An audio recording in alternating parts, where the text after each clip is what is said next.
mirembe noonya sente weefudde ekirala simanya kati oyagala kunta kati gwe wawulira okooye naye nze ntambudde ekyalo kino nga tonnazaalibwa ni buli somero bakugoba buli somero bakugoba buli somero bakugoba gezaako ku lino bwe likulema ojja kuba tolina kyosigaza fumbirwa zaala baana ewange tojja mpita n'omutunulya yenna asunkuna busunkunyi mulaba yimirira kati ogenda kusomero kwogenda okwesabira ekifo nze nali manyi kumanya nkoko nti mumanya nkoko kumba oli mukunywa njaga linda essomero bwe likulema tambu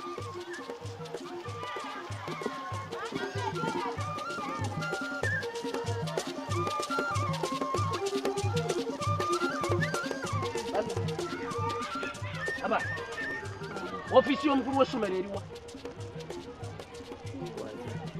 mwenga mwerinanye nnyo gwedde eri nkugambye weeyongere eri ndi muntu mukulu nkukuba weeyongere eri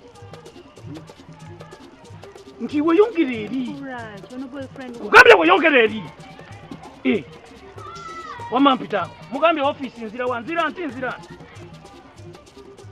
mugambye nzira wa otyo gwe mpitaako tokamanya akakawa kalino teva kuba nekusomero tojjukira tokamanyi olaba fesi nga nyanjaga tokamanyi olengera obugulu akalabika njaganyirego katunulira okalabi ati yakazaala bakamulekera buli tomanyi kiyamani yambayamba abantu tomanyi tyo kiyamani wako kalino ayambayamba banetu Mungu bado rudo kula wako. Ndio ndio kitu. Tugende. Tukoni wewe hiyo watu.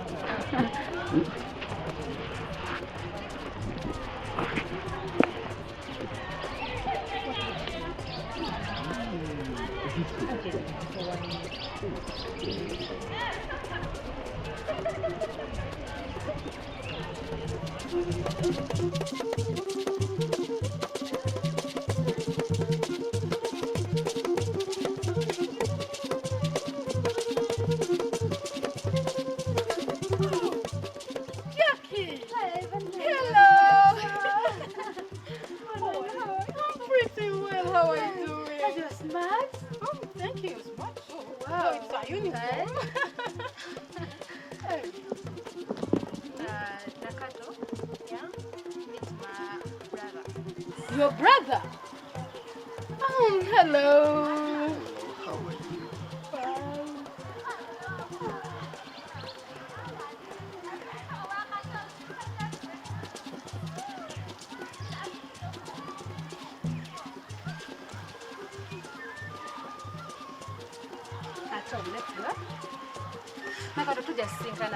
All right.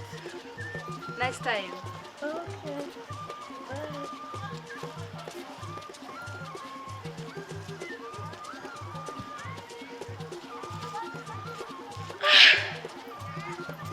The boy is so cute. Wow.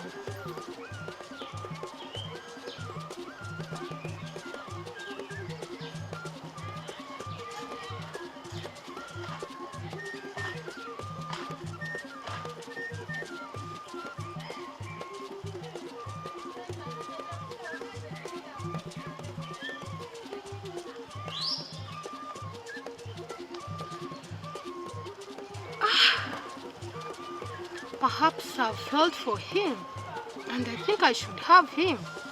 Wow. Won't I be crazy in love with him? God.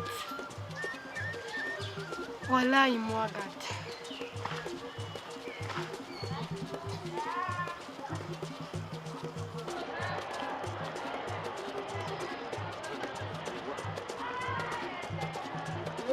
How are you?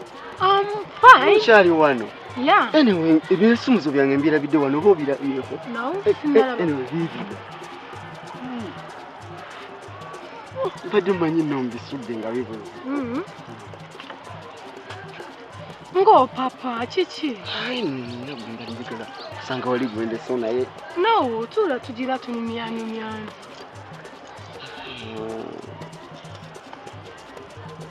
Oba badde kuwangu. Sibadde ku bwangu anyway. Yobadde ngamba.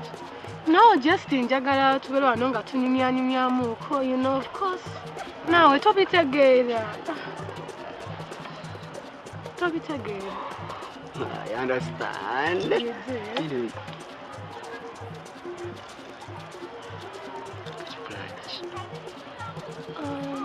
You know, I liked you.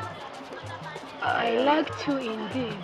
I understand. Kati, wano kola woji? I just mbadde mpumuliddeko wano. I liked you too.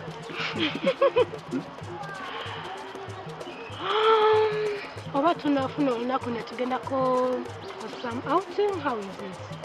Why not now? Now? It is not bad, but tell me school uniform. How about the teachers? Shecho chimatarinze. Oh, you know now. Tugende kasi. I hope.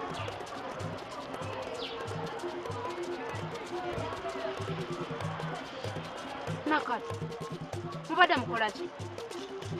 Of course, wali tutudde wane no tunyumyamuko. Nga ndaba mwamola ne Tom. Ate kwemola ki ne Tom? You introduced him to me as your brother. Nedda si brother wange. Mwagala nange. Come on, Jackie. I'm trying to make up something here. He's your brother and indeed... Chichi. No, muveeko nange mwagala si uwo mwagala nange. Ate brother wange nali nkulimba. Wabula wayagala nali nkulimba nedda nali nkulimba. Wali nimba? Ye. Nange mwagala si uwo. As in girlfriend and boyfriend? Yes. Your brother over? No, my boyfriend. Your boyfriend? Wabula don't feel what yako. Jackie, don't feel what. Lift him. Stop that again. Jackie.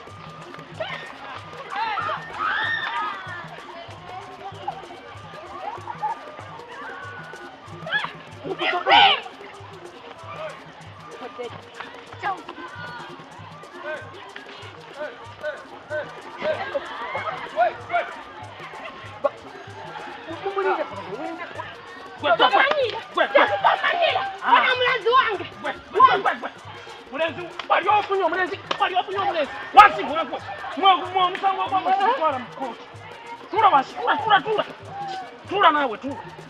Mulwana bwe mwefungula. Simumbulya mulwanira ki? Ono. Sema li ono. Akoze. Ayagala omulenzi wange. Suwo wange. Wangamba brother. Wangamba brother. Wangamba. Kibanna.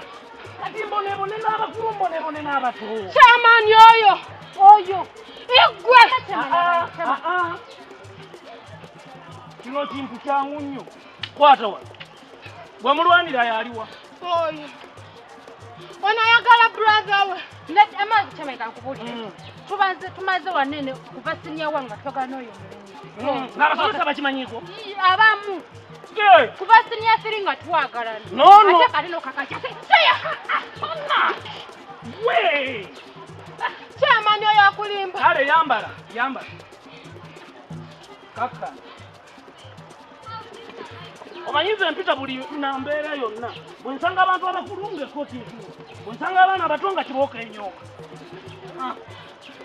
Wansi yangu. Bwe mulwanira yaliwa? Yono. Mmwe mulwanyi. Sabo nigino ogende bano kibooka evuge. Chairman nsobi yoyo. Chairman yoyo. Gwa we. Sekigenda bona. Kwe.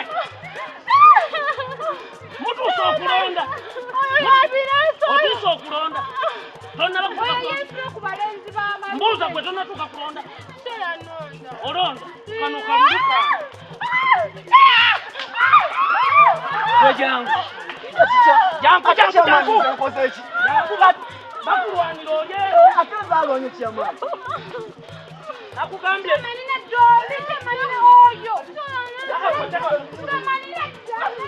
Kale. Kanjongere muone.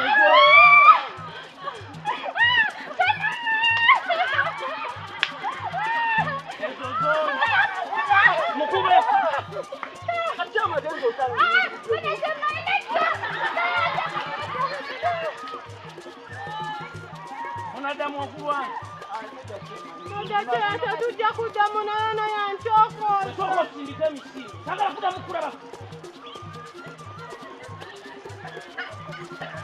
oyimirira laba muwene mukyalibanga katonnyo okutandika okulwanira abasajja bw'oliwereza emyaka 2 nga wakalwana n'abantu babiri wata ensawo yo gwe sindika gya bajaji emisinde gyoduka gya pikipiki sagala kulaba ate kwata eno sagala mu bbeeri kiki ekikulwanya musajja owulira okuza oyagala kufumbirwa oba okyayagala kusoma Byonna mbyagala. Osome kati duka toyimirira duka mutu toyimirira kweyita mpitako naawe wamututa wanyowa nkuba bali kwawa akono mpozi wange kati ebintu obireka nze nkukubye nkutegedde sikutegedde nambula ndowooza olenya ekijja okutuuka atudde mu kibabu nga tamanyi naye mbadde nseera mu